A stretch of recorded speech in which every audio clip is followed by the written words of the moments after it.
But in the future, every square inch of every city will be alive with intelligence. Because every street and every building will have a network of microcomputers built right into them. Dr. Chris Piester calls it smart dust. A smart dust particle, or mote, is a wireless sensor with sensing, computation, communication, and power in one package. These all-in-one microcomputers will be small, very small. The size of a mote today is about the size of a grain of rice. And we've shown that we can make the circuitry small enough and light enough that eventually it will be possible to make things that are on a sub-millimeter size scale. Tiny specks of computer smart dust will form a vast invisible network that can help manage the infrastructure of even the largest city. Smart cities in the future will take this low-power, inexpensive, small technology and basically distribute it everywhere. These tiny computers record information about their surroundings, information they can send to other computers or to you.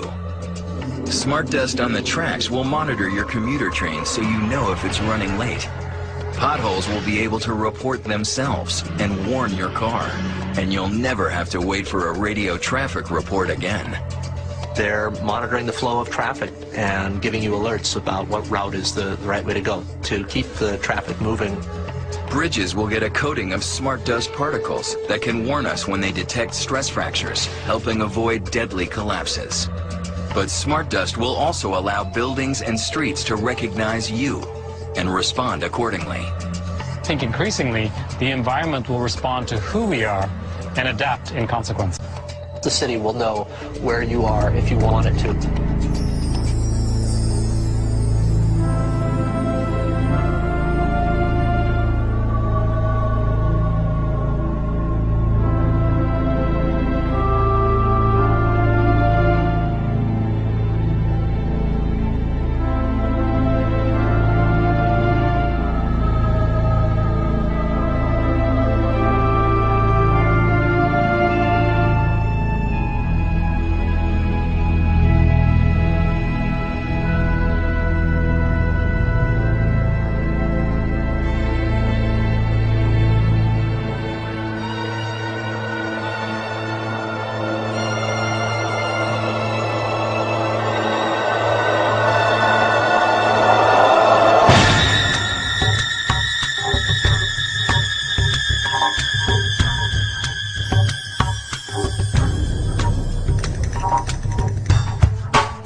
Hello, my name is Lars Drudgaard. I come from the International Center Against Abuse of Covert Technologies, and I'm very honored that I have been given a chance to interview Mr. Barry Trower, together with my fellow Danish citizen, Mr. Stephen Bell. My pleasure. Maybe you could introduce yourself. Yeah, I'll tell you how I came into this. In the 1960s, very early 1960s, I trained with the government microwave warfare establishment. I looked at all aspects of microwave warfare, and when I finished my time in the military, because I had a lot of expertise in the microwave field, I was asked if I would carry on with this research, and some people blow this out of all proportion. I was an agent.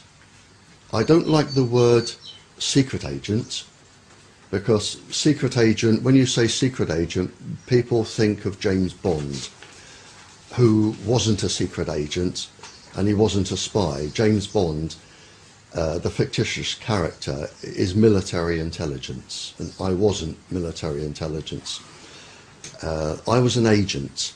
I collected information secretly, and I spent 11 years collecting information from spies who were a very short part, a very small part of my work. I also questioned international terrorists, international criminals, anybody of immense interest I questioned, and I trained for quite a few years to learn how to do this.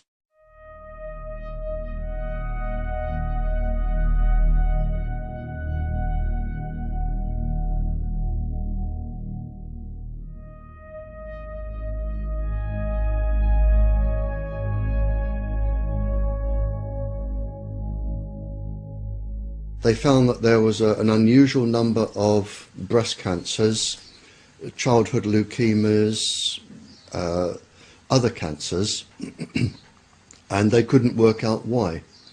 So they changed some of the staff, and then they went down with leukemias and cancers, and again they changed the staff, and then they looked into this and found they were being microwaved. And this is where the United States became a little bit naughty. They decided to keep this quiet. The Americans used their own people as initial guinea pigs to develop their own weapons. And then when it was discovered what was going on, initially there was a denial that you always get.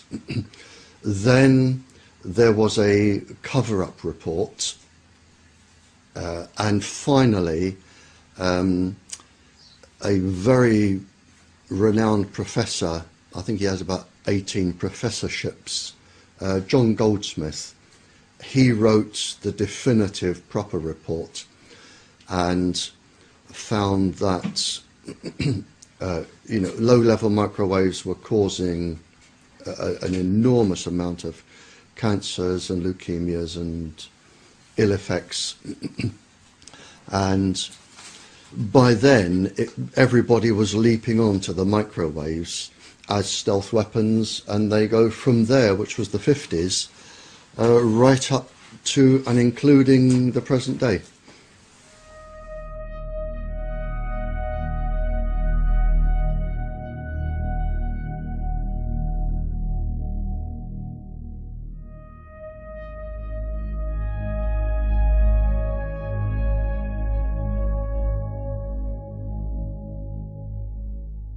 The ladies were protesting about having American missiles on English soil. Mm-hmm. And it was a peaceful protest. All they were doing were camping outside the perimeter of the American base. There was no violence, no swearing, no shouting. It was a peaceful protest. And it was found that from the American base, the ladies were being microwaved, and it was actually measured. They were being microwaved to make them sick. And in fact, when the figures came out, there was a disproportionate amount of tumours, personality changes, suicidal tendencies of the ladies. They were deliberately microwaved by the Americans for protesting about their base.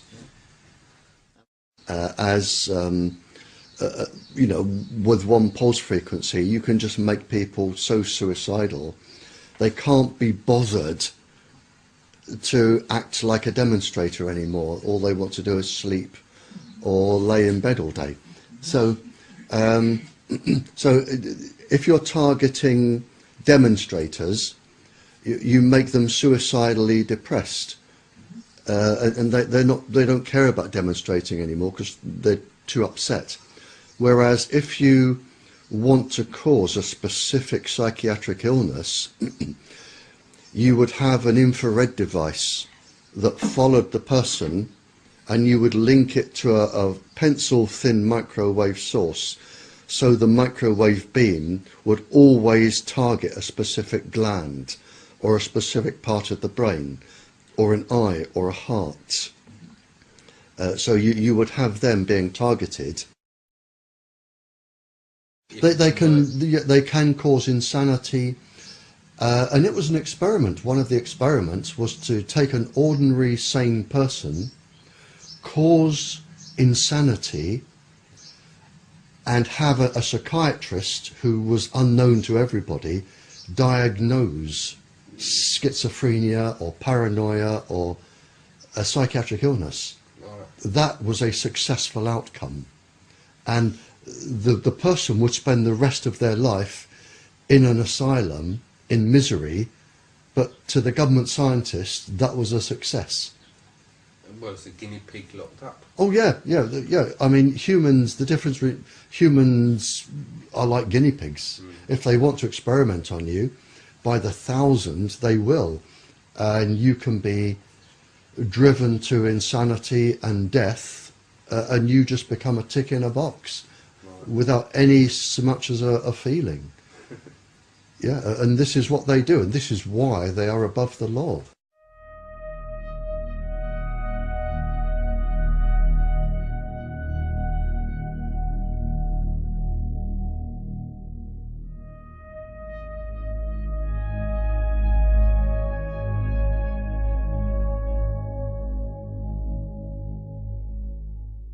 It wasn't until around the 70s that this became secret. For some reason, it was talked about openly. You know, if I'm talking to a spy and I want to find out where the spy was trained, how the spy was recruited, over the 5-year period of training and everything that went on, it's going to take years and years and years. But if you want to talk about microwaves and chips and microwave weapons, they'll just talk about it over a biscuit and a cup of tea. It wasn't secret. Most governments talked openly, or people talked openly about it. It wasn't until the 70s, mid-70s, that I think the full potential of this globally came into force, and the governments decided then to put everything under the Official Secrets Acts. But until then, nothing was secret. It was just talked about openly. That's actually very interesting. Yeah, I mean, it just wasn't, people didn't know about it. It wasn't general knowledge. You wouldn't meet somebody in the supermarket and say, have you got a chip in? But the people that had them knew they had them, and they would go around talking about them, and other people would talk about them. Whereby with the special forces you could send down, if you had an idea roughly what country they were in, you could send down a beam from a satellite. The chip would be switched on by the beam, energized, and would send a signal back. You've got that type of chip.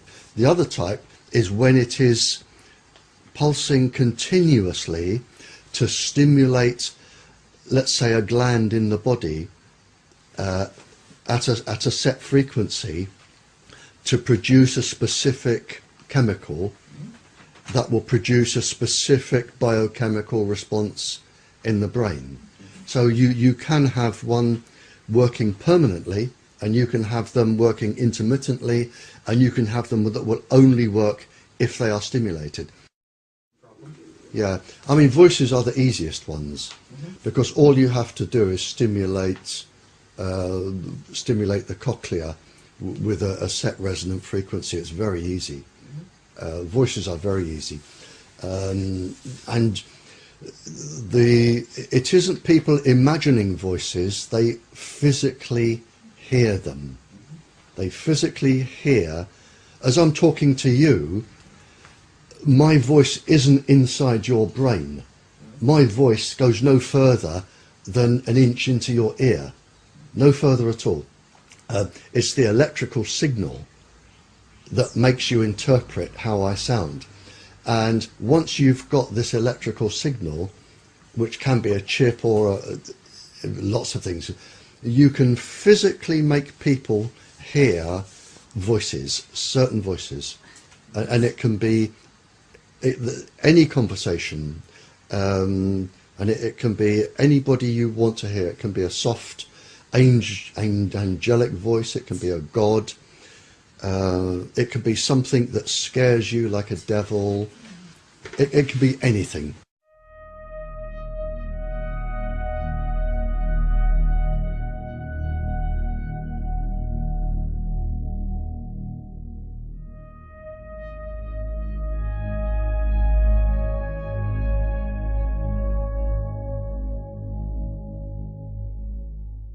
Fair enough.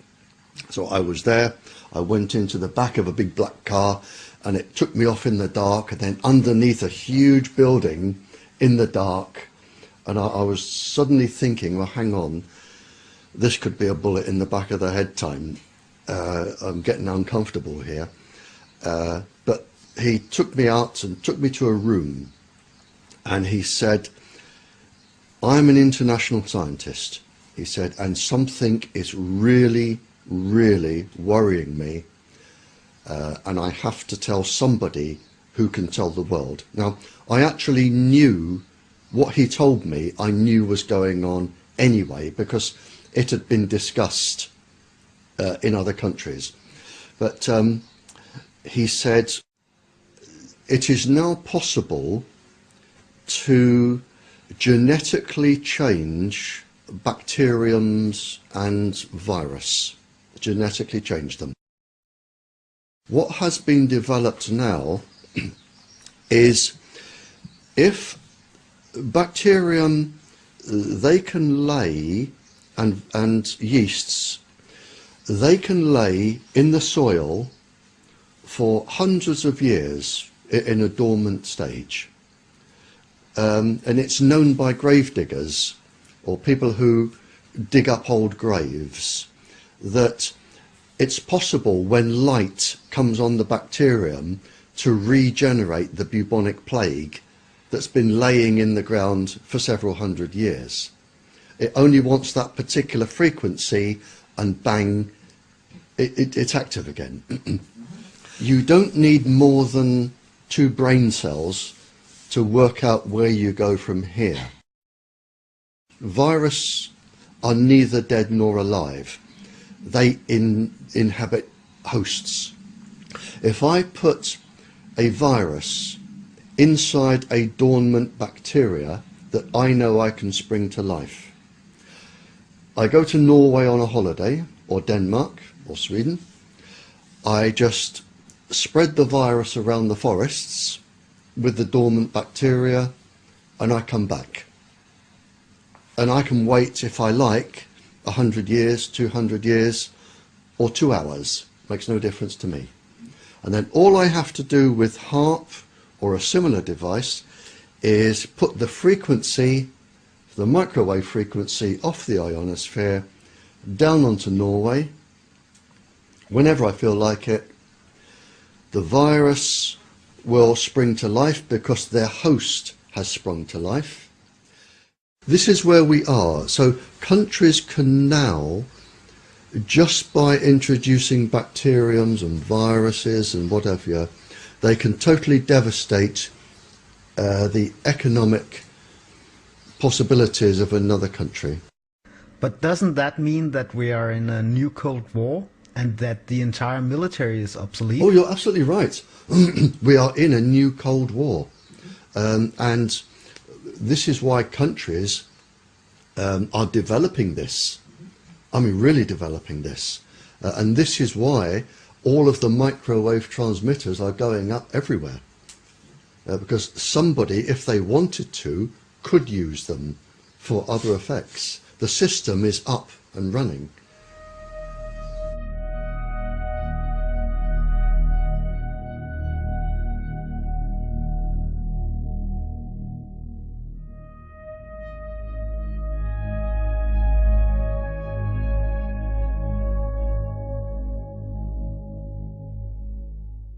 In a 3-month period, I had 5 lady police officers in this house, all with cancer.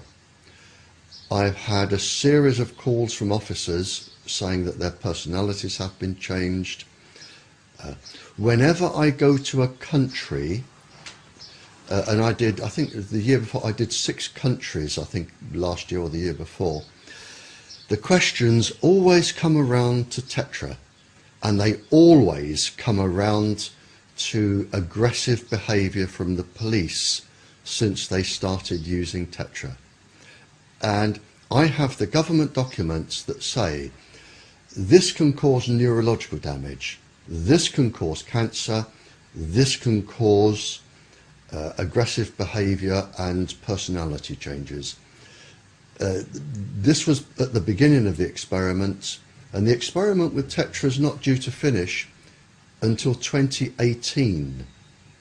So it's an experimental system. The United States one was quite interesting. It was to do with special forces, probably 5 or 6 years ago. They came back from a mission, and of the 6 or 8 gentlemen that were in the special forces, 5 of them, I believe, went home. I think it was 5 or 6 went home and severely beat their wives or children or both, where some of the wives died, some ended up in hospital, but they were severely beaten. And it was believed that the communications apparatus they were using was in training the brain and stimulating violence. And this was Fort Bragg. Now, I either had a phone call from Fort Bragg or I had a phone call from the embassy to ask if I knew what frequencies could cause this. Because I ended up talking to each. And I said, don't tell me, I will tell you what frequencies they have been using. Now, the special forces don't just hold them up, they're on permanently. So we're talking massive entrainment, far beyond what the ordinary person would suffer. But it induced such a level of entrainment and violence. So I told them what frequencies I believed they would be using. I sent them documentary evidence, and the whole thing was hushed over, and it was on the news, but then they obviously, I would imagine, changed the frequency.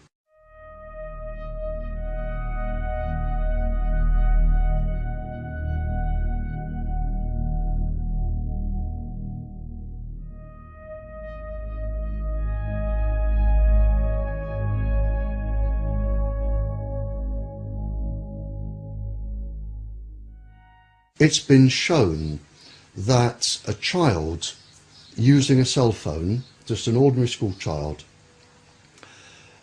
If the child uses the phone for just 2 minutes, the brain waves can take up to 2 hours to return to normal. 2 hours. And that's been published. Now, in those 2 hours, the child's brain is not acting as it should, and it could demonstrate itself in a number of ways. For instance, if the child were in school and made a quick call from the playground, it could be lack of concentration, hyperactivity, bad behaviour. It could be anything like that. And that would slowly ease off over 2 hours. Now that's just from 2 minutes. Now if a child makes a phone call every couple of hours, the brain is going to be entrained permanently. And it's already been published by the industry that a child using microwaves just before bed will have his or her sleep totally disrupted by entrainment. I cited, I think, 200 schools in Europe where a transmitter had been put in or near the playground where they had leukemia clusters. Some of our own MPs here have stood up in Parliament to say that they have 11 children under the age of 11 with leukemia around a transmitter, or 18 children. I mean, cancers are reaching epidemic proportions. There are lots of different types of cancers coming up now. I know in China they've just had a 3,000% increase in parotid gland cancer, which is the side of the face where you would hold a mobile. We're getting cancers of the eye coming up. Obviously, brain tumours. In fact, brain tumours are quite enormous now in terms of numbers. That I read a report, and I read this out in Canada last year. People are so worried about the numbers of brain tumours that they've re-diagnosed 10,000 brain tumours as endocrine cancers to take them off the statistics. And I do know that in the European Union we have been told that cancers are at epidemic proportions, and we're talking generally cancers between the ear and the brain.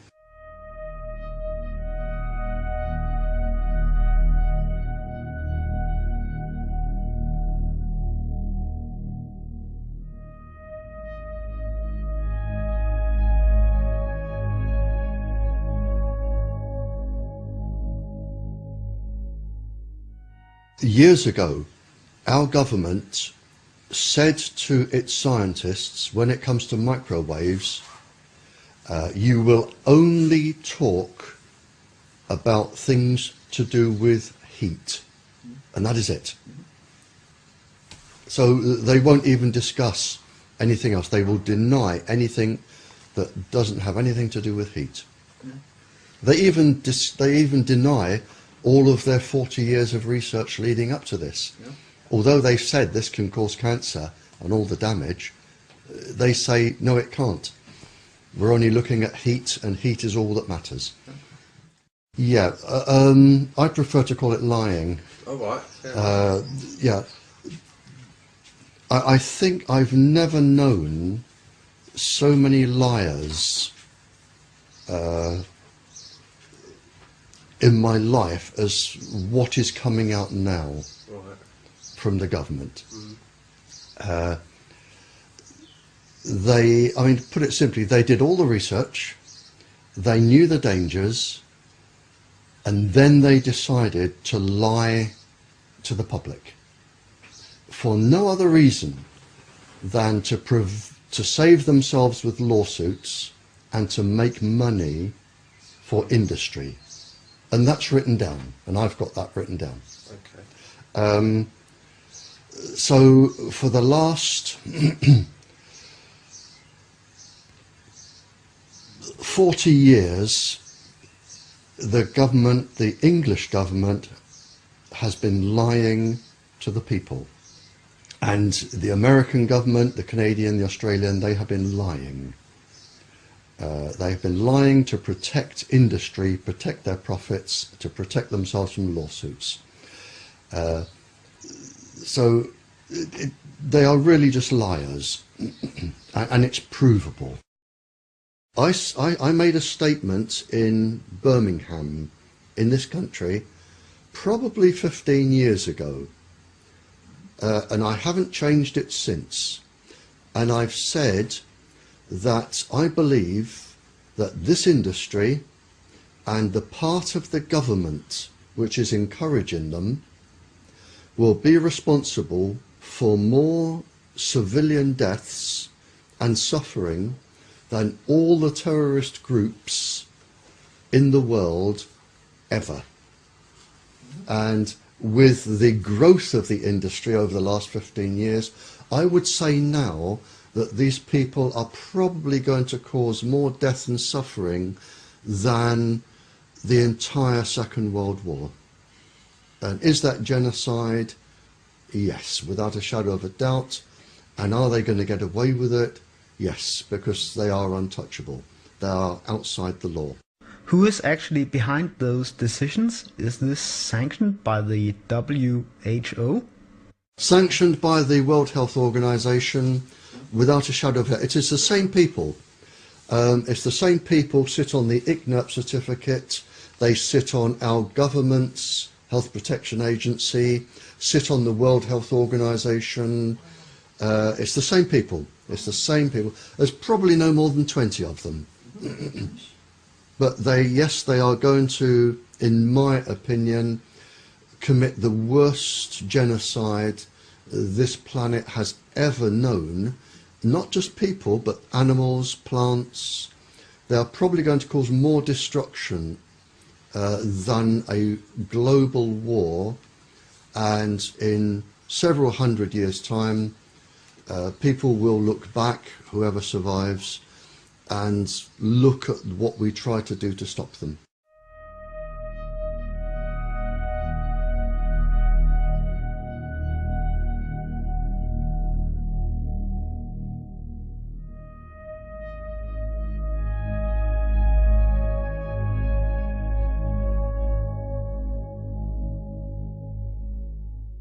Operation Paperclip. At the end of the war,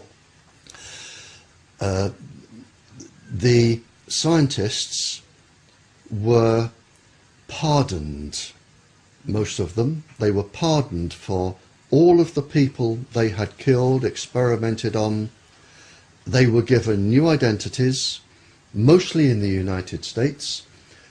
They were given new identities, lived an ordinary civilian life, very well paid, and they went to work in laboratories for the American government.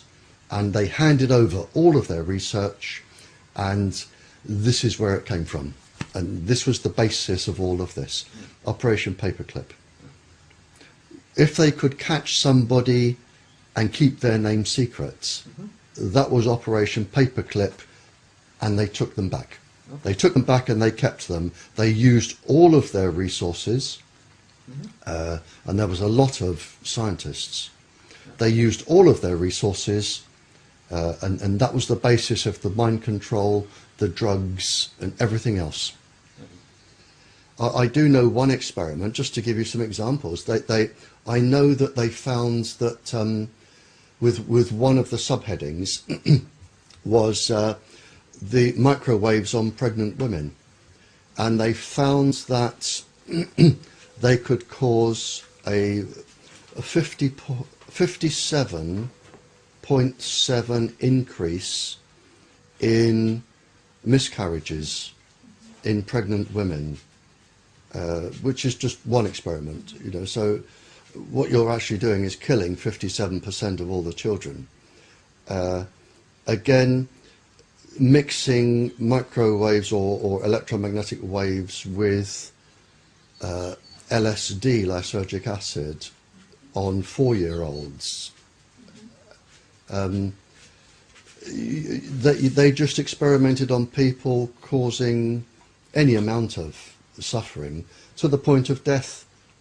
And if people ended up in metal cages or stone boxes for the rest of their lives, that was the way it was going to be, because they were allowed to be experimented on. But as I say, there is no boundary. There is nothing which, to me, is too low. I mean, if you're going to attack a uterus in a child, you can't get much lower. And this is what they were all about. At the end of the Second World War, a committee was formed by all of the Western Allies, the United States and Russia. And it was called the Nuremberg Treaty. And the Nuremberg Treaty was agreed by all the countries from the end of the Second World War. It was set up to stop people like Joseph Mengele, the Doctor of Death, in Bergen-Belsen concentration camp, where he experimented on twins. And they, from the Japanese torturing the American and the British and the European soldiers, the Germans experimenting, the Nuremberg Treaty was set up, and it's very defined and very succinct. And it says that no person may be experimented upon for any reason, and this includes microwave irradiation, for any reason without their consent.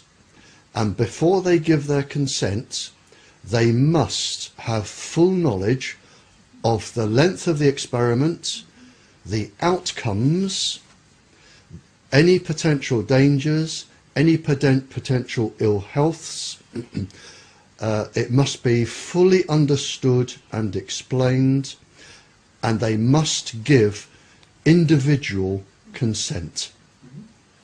And this includes Tetra, which is an experiment that's going on until 2018 to look for cancer and brain damage. So everybody using Tetra is actually breaking the law, the people organising them. So that was set up. So experiments on people, service personnel, the police officers with Tetra, microwaves, it is all illegal according to the Nuremberg Treaty. As far as I know, the Nuremberg Code and the Nuremberg Treaty was created after the Nuremberg trials. Right, yep. And in the Nuremberg trials there was a specific trial called the doctors' trials. Yep. Do you recall the sentencing of those trials? They were hanged. Yeah. Oh, and I've written it. I've written it in my papers, and I've said it on air in the radio. In fact, I said it, I was on international radio. It went out to 95 countries 2 Sundays ago. And I said, scientists at the end of the war were hanged for what scientists today are doing and getting away with. Absolutely, yep. Sentences you to death by hanging at such time and place as higher authority may direct.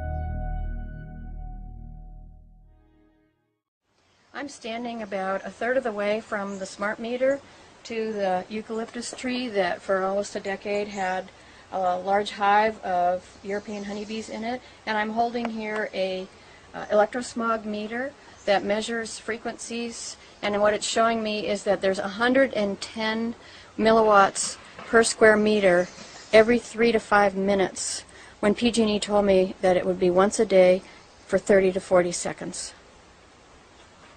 And now there's no more bees. And now there's no more bees.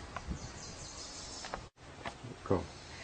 Hi, I'm standing about 1 meter away from the smart meter that was installed last year, and I'm holding a scientific measuring device to measure the frequency, and what we're finding is that it's 200 milliwatts per square meter, which is not safe, and that may be the explanation why the bats in my yard are no longer flying in their normal patterns, and they've been reduced by more than 50%.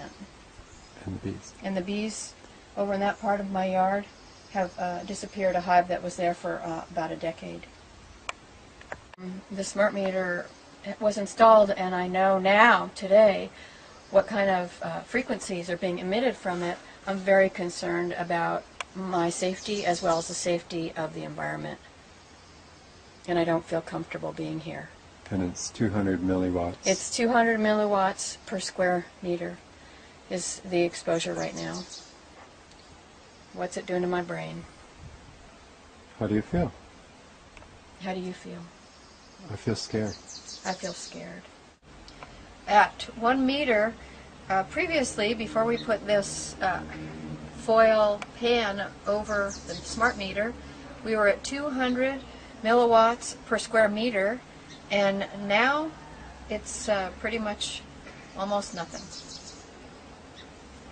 We covered up the meter with a turkey foil pan, and apparently it stopped the meter, the smart meter, from working for a while, or transmitting, and since we removed it, it's back up to 43, so it's transmitting again.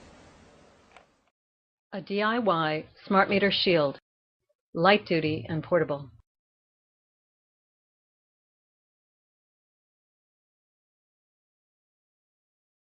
Using Reflectix double-sided bubble wrap insulation and aluminum foil tape, both available at hardware stores. Measure the circumference of your smart meter and the depth. Cut a piece of Reflectix, the circumference plus a ½ inch in one direction and 8 inches in the other direction.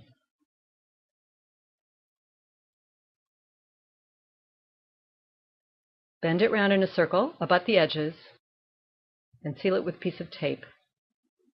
Bend it so the seam is on one side, and mark the point at the opposite edge with a little clip of the scissors.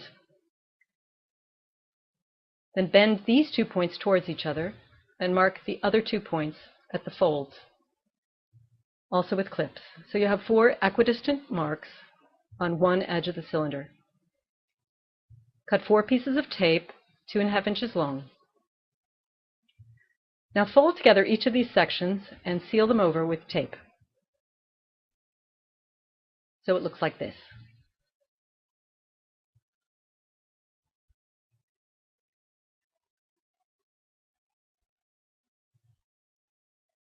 Then seal up the hole that forms at the center with a couple of skinny pieces of tape.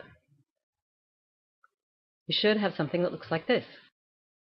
Now open the unsealed edge so that it's somewhat circular, and push down on the ears on top. It should look like this now. You can fold it up and take it with you, so that if you have to be in an environment with a smart meter, you can reduce your exposure to RF radiation. Let's test it for effectiveness. Testing on 3 smart meters showed this DIY shield reduces the RF radiation to about 1/10 the original level. Meter 1 before, peak pulses to 135,000 microwatts per meter squared. Meter 1 after, peak pulses to 7,000. Meter 2 before, peak pulses to 37,000 microwatts per meter squared. Meter 2 after, peak pulses to 1,000. Meter 3 before, peak pulses to 20,000 microwatts per meter squared. Meter 3 after, peak pulses to 3,000.